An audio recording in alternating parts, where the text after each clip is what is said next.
Por favor, abra sua Bíblia em Lucas, capítulo 5, versículo 4. Lucas, capítulo 5, verso 4.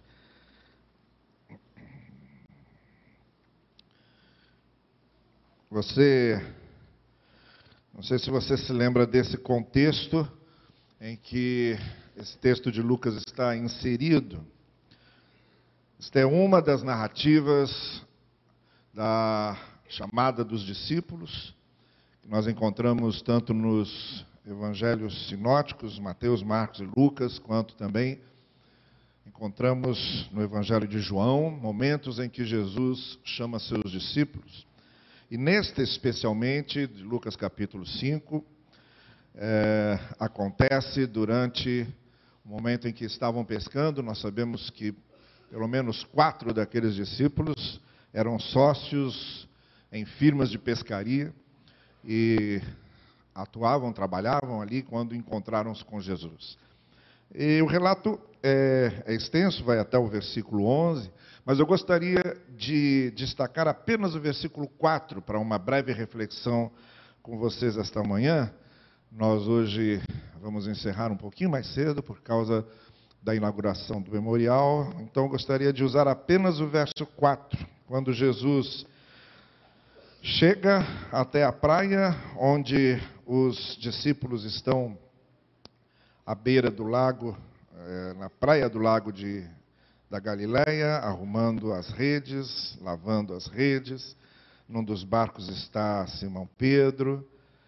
E Jesus diz assim no verso 4, tendo acabado de falar, disse a Simão, vá para onde as águas são mais fundas, e a todos lancem as redes para pescar. Continuando a leitura, você vai ver, e você se lembra disso, Pedro vai questionar isso, vai dizer, mas nós estivemos pescando até agora, não pegamos nada, e o que é que garante que vamos pegar agora? Mas na tua palavra nós vamos lançar a rede, e lançam a rede, é a maior pesca que eles tinham feito na vida, e a partir dali o texto termina dizendo que deixam tudo para seguir a Cristo e se tornam seus apóstolos. Mas vamos voltar a atenção para esse versículo 4.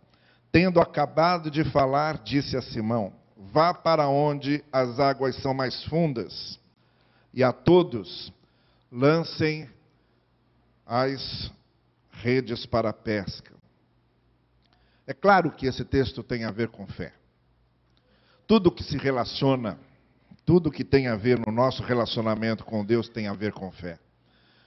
O nosso relacionamento com Deus começa com fé. Mas isso não quer dizer tudo. Isso não quer dizer tudo. Porque, por exemplo, entendemos que existem alguns tipos de fé que não correspondem àquilo que realmente pode nos dar um verdadeiro relacionamento com Deus, uma visão correta do seu querer, dos seus ensinos e da sua vontade. Por exemplo, há muita fé omissa. A fé omissa é a fé que se esconde, a fé que não se declara, a fé que teme, a fé que se envergonha.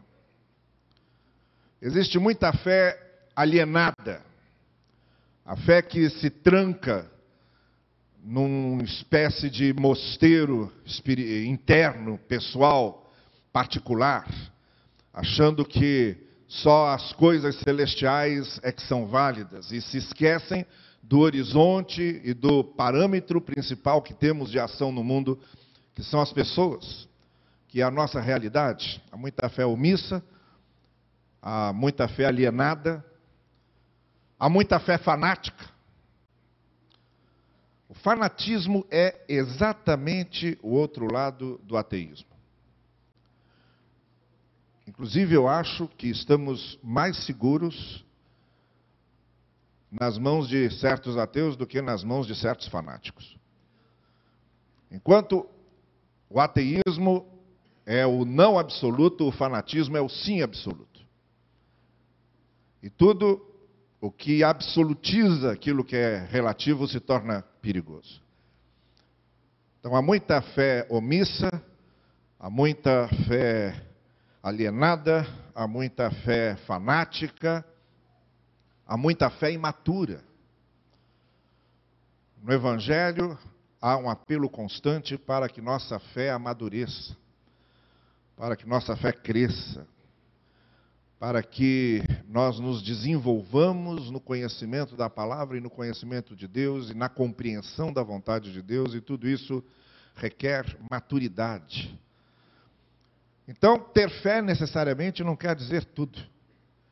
Tem muita gente que tem fé, mas é uma fé omissa, muita gente que tem fé, mas é uma fé alienada, muita gente que tem fé, mas é uma fé fanática, muita gente que tem fé, mas é uma fé imatura. Nesse texto, nós podemos pegar essas palavras de Jesus, dizendo aos seus discípulos, e dizendo especialmente a Simão: vá para onde as águas são mais fundas, e ali você lance as redes. Eu gostaria de usar essa ordem de Jesus, essa expressão de Jesus, como uma referência para o tipo de fé que devemos ter. Fica claro, fica muito óbvio, que o Senhor Jesus não esperava de seus discípulos poucas coisas. Quando ele diz aos discípulos: vão para as águas mais fundas, ele está querendo dizer algumas coisas aqui. Jesus não minimiza a sua expectativa em relação a nós. Ele tem, sim, um propósito e uma expectativa para conosco e nossa fé. E nos encaminha para lá. Nós é que muitas vezes não entendemos. Nós é que muitas vezes escapamos desse propósito, nós é que muitas vezes nos escondemos desse propósito. Mas o propósito de Jesus é que a nossa fé seja aquela que vai para as águas mais fundas. E o que é que poderíamos entender dessa fé que vai para as águas mais fundas? O que significa a fé que vai para as águas mais fundas? Primeiro, significa visão. A fé que vai para as águas mais fundas é aquela que vê o que muita gente não consegue ver. Entende o que muita gente não entende. Estabelece alvos e metas que muita gente não acredita que seja possível. Para ir para águas mais fundas, uma fé que vai para águas mais fundas, primeiro é uma fé de visão, que enxerga que há águas mais fundas para onde podemos ir, que enxerga a abrangência, que enxerga a profundidade, que enxerga o horizonte. Olha, tem uma biografia muito interessante do Juscelino Kubitschek, talvez uma das melhores biografias sobre ele, do Bojica, que é um repórter que dedicou quase 10 anos da sua vida para pesquisar a vida do Kubitschek. E é interessante o capítulo que fala sobre a primeira vez que ele pousou com um avião no lugar onde seria construído Brasília. Eles fizeram ali uma pista de pouso improvisada, no meio ali do Planalto Central, onde só havia mato e mato. Então abriram ali uma trilha de pouso improvisada, o Juscelino com a sua equipe pousam ali, pela primeira vez ele sai, e aí ele começa a descrever para a sua equipe: olha, ali vai ficar isso, ali vai ficar aquilo, ali. Ele vai descrevendo, e a pessoa que estava com ele na equipe teve a sua atenção chamada para o fato de que ele foi descrevendo como se ele estivesse vendo já, como se ele já estivesse enxergando Brasília já feita, pronta. Quer dizer, ele estava vendo o que ninguém estava mais, ainda. Bom, para quem não sabe quem é Juscelino Kubitschek, mas para quem sabe quem é o Walt Disney, vamos dar uma ilustração do Walt Disney também. O Disney também, quando fez o primeiro desenho de longa-metragem dele, Branca de Neve e os Sete Anões, foi o primeiro desenho de longa-metragem, reuniu a equipe dele, e ele foi descrevendo cena a cena do desenho. Cena a cena. Inclusive fazendo as feições de cada anão que ele gostaria que o desenhista reproduzisse. Na cabeça de Walt Disney, o filme já estava completo. Ele já estava enxergando o que ainda muita gente não tinha enxergado. Essa é a fé das águas mais fundas. É a fé que enxerga longe, é a fé que enxerga o que ninguém está vendo. A segunda característica dessa fé das águas mais fundas, dessa fé que o Senhor Jesus Cristo quer e espera que nós tenhamos, é a fé da progressão. Esse é um outro detalhe que também precisamos entender bem. Porque as coisas que fazemos e as coisas que conquistamos, não as conquistamos nem as fazemos por nós mesmos, mas sempre a partir do que foi feito antes. A partir do que foi preparado antes e a partir do que foi construído antes. Isto é, para chegar às águas mais fundas, você precisa, primeiro, caminhar pelas mais rasas. E é das mais rasas que você chega às mais fundas numa caminhada de progressão, em que você vai se aprofundando nas águas gradativamente, isto é, vai pisando os degraus que foram erguidos, vai dando continuidade a coisas que foram feitas. O nosso problema é que muitas vezes a gente acha que para começar coisas novas precisamos destruir as antigas. Precisamos ignorar as antigas, que história, por exemplo, não nos serve para nada. Não. A gente só vai adiante porque a gente parte do que já fizeram. A gente só vai adiante porque continua percorrendo o caminho, só que agora com uma nova visão, com um novo entendimento, com um novo horizonte, com uma nova expectativa, com uma nova perspectiva. Pastor Torres falou aqui na oração dele, lembrou aqui que muita coisa do que esta igreja vive hoje, vive em consequência de coisas do passado. No ministério do pastor Davi, e assim é com toda a nossa vida. Nós não chegamos às águas mais fundas sem primeiro ir caminhando através das mais rasas. As águas são mais fundas justamente porque elas são a consequência de uma caminhada, de uma jornada, de uma herança. Então a fé das águas mais fundas tem a visão, a fé das águas mais fundas tem a progressão. Em terceiro lugar, essa fé das águas mais fundas possui uma virtude que é extremamente importante, porque sem ela ninguém chega às águas mais fundas, que é a virtude da coragem. Eu tenho chegado à conclusão nos últimos tempos que talvez esta seja uma das virtudes mais necessárias hoje. A virtude da coragem. Nós precisamos de pessoas corajosas, que estejam dispostas e que tenham a ousadia de realizar coisas, que tenham a coragem de pagar o preço. Eu estava falando na reunião de oração dos homens esta semana, e eles devem se lembrar disso, falando sobre aquele texto de Jacó na casa de Labão, em que Labão tinha as duas filhas, Lia e Raquel, mas ele gostou de Raquel, de acordo com o texto, tinha os olhos brilhantes, mais atraentes, e ele é atraído por Raquel. E ele diz a Labão, eu quero sua filha. E faz um complemento, vou trabalhar por ela 7 anos. E trabalha os 7 anos, e a gente continuando vendo a história, aí Labão se aproveita e diz, olha, eu prefiro que minha filha se case com ele, que é da família, do que com um estrangeiro desconhecido. Mas tinha mais velha, aí ele acaba primeiro dando a mais velha, que é Lia. Quando Jacó descobre que Labão, na verdade, estava lhe dando a mais velha e não Raquel, ele diz, então eu trabalho mais 7 anos por aquela que eu quero. Esses costumes de se casar por amor é uma coisa que vem só do século XIX para cá, muito especialmente depois das 2 primeiras guerras é que isto se intensifica. Muito mais anteriormente, naquela época do patriarcado, esses casamentos tinham a ver mais com segurar as propriedades, com reter aquilo que pertencia às famílias, para não dividir com outras pessoas. Então esses casamentos eram todos arranjados, então Labão tinha todo o direito de, em vez de dar primeiro a filha mais nova, Dava a mais velha e depois a mais nova. Se esse costume continuasse hoje, resolvia o problema de muita filha mais velha que se casa depois das mais novas. Agora, vejam. Por 2 vezes, Jacó diz, trabalho 7 anos. Precisamos de gente corajosa que esteja disposta a pagar o preço.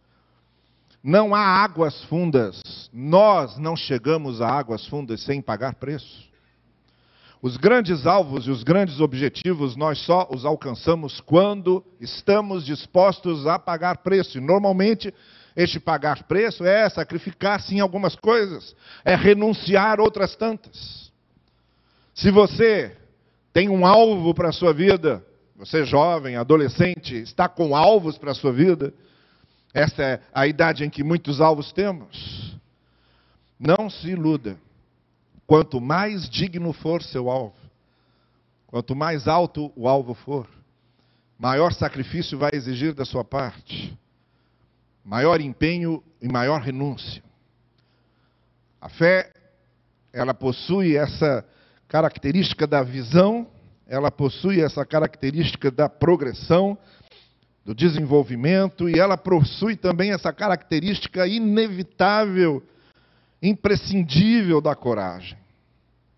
Coragem de ir. Coragem de chegar às águas mais fundas.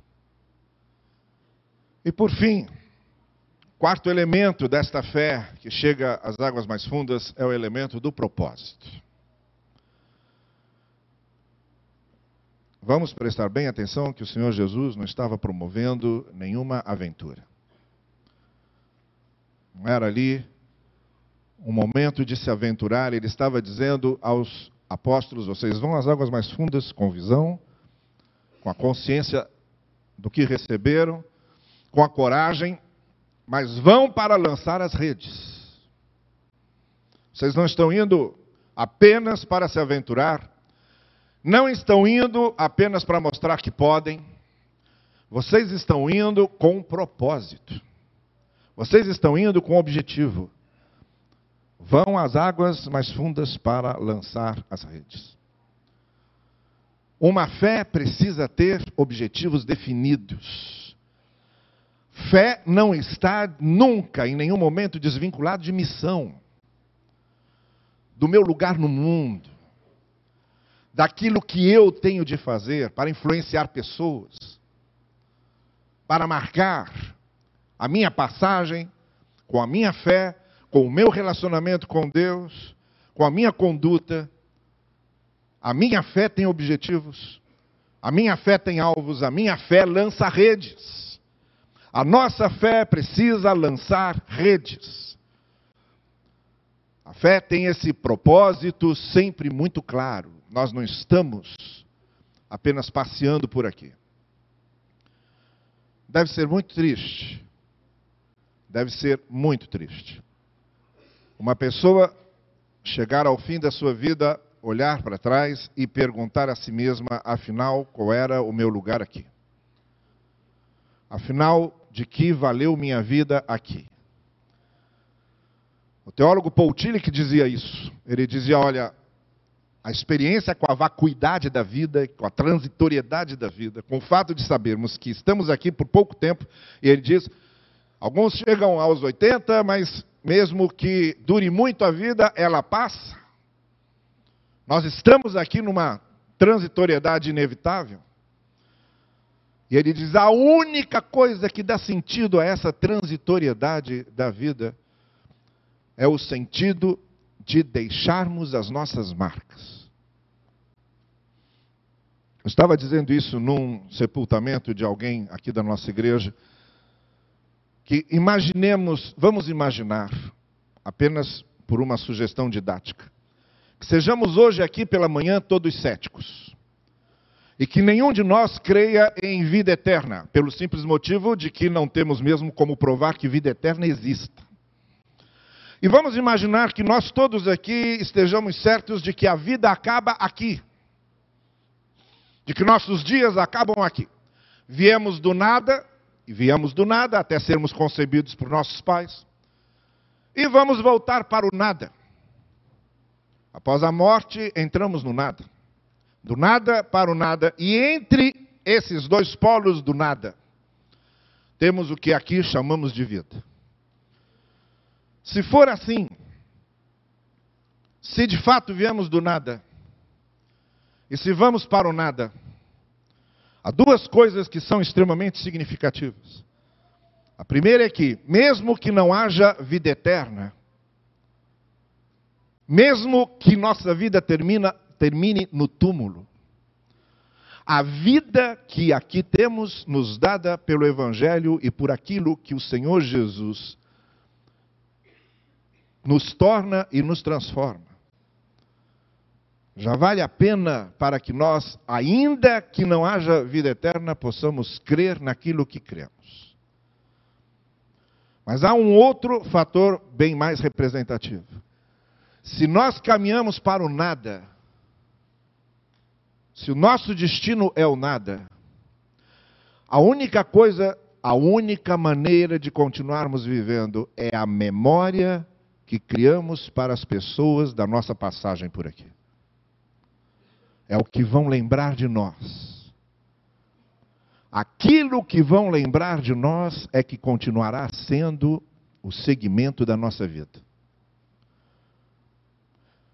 Então, mesmo se fôssemos todos céticos e não acreditássemos que haja uma vida, ainda assim, importaria tremendamente a nós a ética da vida. E importaria tremendamente a nós o sentido da nossa vida para os outros.